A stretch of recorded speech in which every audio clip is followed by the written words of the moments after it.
আজকের এই ভিডিওতে আমি এক্সপেরিমেন্ট করতে চলেছি যে একটি মেল বেটা ফিশকে একটি কমিউনিটি ট্যাঙ্কের ভিতর থাকবে এবং কি সে ফাইট করবে না। পাশাপাশি একটি কমিউনিটি ট্যাঙ্ক তৈরি করার প্রপার গাইডলাইন তো থাকবেই। তো ফুল ভিডিও আপনারা দেখতে থাকুন এবং অপেক্ষা করুন আসল টুইস্টের জন্য। তো চলুন শুরু করে ফেলি আজকের এই ইন্টারেস্টিং ভিডিওটি। আসসালামু আলাইকুম সবাইকে, কেমন আছেন সবাই? আশা করি অনেক বেশি ভালো আছেন। এই ভিডিওটির ভিতরে আমি একটি কমিউনিটি ট্যাঙ্ক তৈরি করব এবং সেটার ভিতরে একটি মেল বেটা ফিশ ছাড়বো। মেল বেটা ফিশটি কমিউনিটি ট্যাঙ্কের ভিতর ছাড়ার পর কিরকম হবে জানতে হলে ফুল ভিডিওটি দেখতে থাকুন। এই কমিউনিটি সেটআপটি তৈরি করার জন্য আমি এখানে একটি বড় সড়ো অ্যাকুরিয়াম ব্যবহার করব। পাশাপাশি অনেক ধরনের অনেক রকমের মাছ তো আছেই।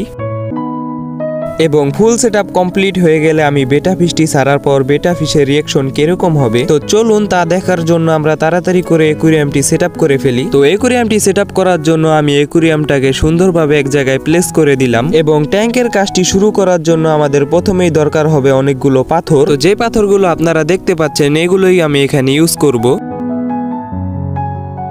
সবগুলো পাথরকে আমি এই ট্যাঙ্কের তলায় সুন্দরভাবে সাজিয়ে দিয়েছি। সবগুলো পাথর সুন্দরভাবে সাজানোর পর ট্যাঙ্কটাকে দেখতে এরকম দেখাচ্ছিল। মেইনলি আমি ট্যাঙ্কের তলায় এই পাথরগুলো বসিয়েছি যেন মাছগুলো হাইডিং স্পট পায়। তো তারপরে আমি ট্যাঙ্কের তলায় সুন্দরভাবে সব জায়গায় সিলেটি বালু দিয়ে দিচ্ছি। এমন ভাবে আমি বালিগুলো দিয়েছি যাতে এটার তলায় অনেক সুন্দরভাবে গাছ লাগানো যায়। বালিগুলো দেওয়ার পর ট্যাঙ্কটা দেখতে কত বেশি সুন্দর লাগতেছে আপনারাই দেখুন। আর একটু সৌন্দর্য বৃদ্ধি করার জন্য আমি এখানে সাদা বালু উপর থেকে ছিটিয়ে দিব। সাদা বালুগুলো উপরে দেওয়ার পর এখানে মনে হচ্ছে যে এখানে বরফ পড়ে আছে। এই সাদা বালু দেওয়ার ফলে ট্যাঙ্কটাকে আরো অনেক সুন্দর দেখাচ্ছে মাশাআল্লাহ। বিষয়টি কিন্তু দেখতে অনেক বেশি সুন্দর।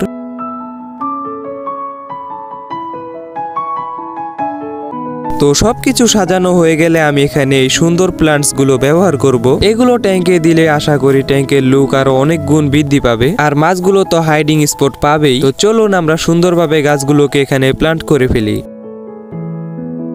মোটামুটি এখানে সবকিছু কমপ্লিট হয়ে গেলে এবার আমাদের দরকার হবে একটি ফিল্টারেশন সিস্টেম, কারণ এখানে অনেক ধরনের মাছ থাকবে তো ফিল্টার তো লাগবেই। তো সেক্ষেত্রে আমি এখানে একটি হোপ ফিল্টার ব্যবহার করব। প্লান্টের ট্যাঙ্কের জন্য এই হোপ ফিল্টার কিন্তু অনেক ভালো, তাছাড়া এটাকে ক্লিন করা অনেক বেশি ইজি।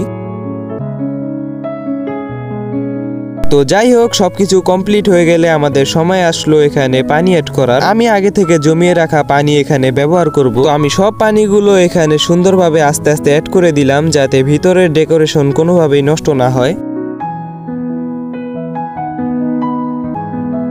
পানি দিয়ে সম্পূর্ণ করা হয়ে গেলে আমি এখানে ফিল্টারটিকেও টার্ন অন করে দিলাম। তো সবকিছু হয়ে গেলে এটা হচ্ছে আমাদের ফাইনাল আউটকাম আমাদের ট্যাঙ্ক থেকে। তো মাশাআল্লাহ আমাদের ট্যাঙ্কটি মোটামুটি অনেক বেশি সুন্দর হয়েছে। এখন আমার ট্যাঙ্কটা অনেক বেশি ঘোলা, আশা করি কয়েক ঘন্টার জন্য রেখে দিলে পানি অনেক বেশি ক্লিয়ার হয়ে যাবে ইনশাআল্লাহ। তো 1 ডেজ লেটার অর্থাৎ পরের দিন সকালবেলা আমি ঘুম থেকে উঠেই এই ভিডিওটি করি। দেখুন কতটা বেশি সুন্দর লাগতেছে মাশাআল্লাহ। এখন পানিটা সম্পূর্ণ ক্লিয়ার হওয়ার পর অনেক বেশি সুন্দর লাগতেছে মাশাআল্লাহ। তো এবার আমাদের সময় আসলো ট্যাঙ্কের ভিতর মাছ ছাড়ার। তো আমাদের প্রথম মাছ হিসাবে আমি এখানে একটি কমেট ছেড়ে দেই আমার ট্যাঙ্কের ভিতর। তো মাছটি ছাড়ার পর আমি এখানে লক্ষ্য করছিলাম যে মাছটি খুবই একা, যার কারণে আমি এটা সঙ্গীকে ওর সাথে ছেড়ে দিলাম। তো পরবর্তীতে আমি এই ট্যাঙ্কের ভিতর ছাড়বো এই গ্লো টেট্রাগুলো। এই টেট্রা মাছগুলো কিন্তু অনেক বেশি সুন্দর এবং অনেক কালারফুল, যার কারণে এগুলোর জন্য আমার ট্যাঙ্কের সৌন্দর্য আরো অনেক গুণ বৃদ্ধি পাবে ইনশাআল্লাহ। তো সব মাছগুলোকে আমি অনেক সুন্দরভাবে আমার ট্যাঙ্কের ভিতর ছেড়ে দিলাম।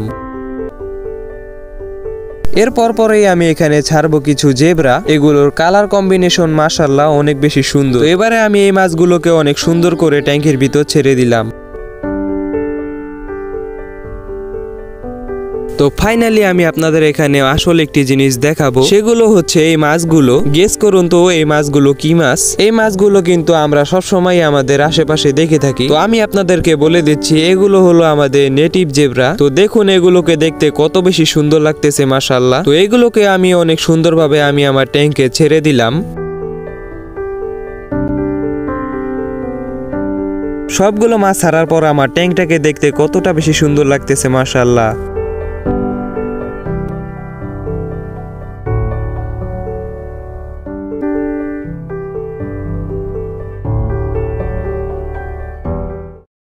তো তো এইবার চলে আসলো আমাদের আসল সময় বেটা মাছটি ছাড়ার। তো আমি এখানে অনেক সুন্দরভাবে আমি আমার মেল বেটা ফিশটিকে এই ট্যাঙ্কের ভিতর ছেড়ে দেই। দেখুন মাছটিকে ছাড়ার পর অন্য মাছগুলোর সাথে কিরকম রিয়েক্ট করতেছে। যেহেতু এটা মেল বেটা ফিশ তো ফাইট তো একটু করবেই। দেখুন এখানে বেটাটিকে ছাড়ার পর কিরকম রাগে ফুলে আছে অন্য মাছগুলোকে দেখে। তো আবার বেটা ফিশটি কিন্তু বেশি একটাও রিয়েক্ট করতেছিল না অন্য মাছগুলোর সাথে। তো কিছুক্ষণ পর বেটা ফিশটি কিন্তু অনেক বাজেভাবে মাছগুলোকে অ্যাটাক করতেছিল, যা আমি ভিডিও করতে পারিনি। তো তার জন্য আমি বেটা ফিশটিকে তখনই ওর ট্যাঙ্কে উঠিয়ে রেখে দেই, না হলে কিন্তু বেটা ফিশটি অন্য মাছগুলোর অনেক ক্ষতি করবে। তো মাছটিকে সরানোর পরে হচ্ছে আমাদের ট্যাঙ্কের ফাইনাল লুক। আপনারা চাইলেও আপনাদের বাসায় এরকম একটি সুন্দর কমিউনিটি ট্যাঙ্ক তৈরি করতে পারবেন। তো আপনারা এই ট্যাঙ্কের ভিউটা একটু দেখুন।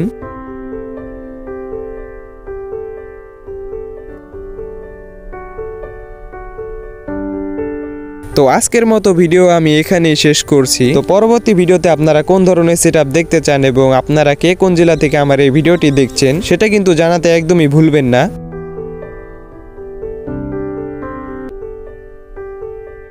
সবাই ভালো থাকবেন, সুস্থ থাকবেন। আসসালামু আলাইকুম।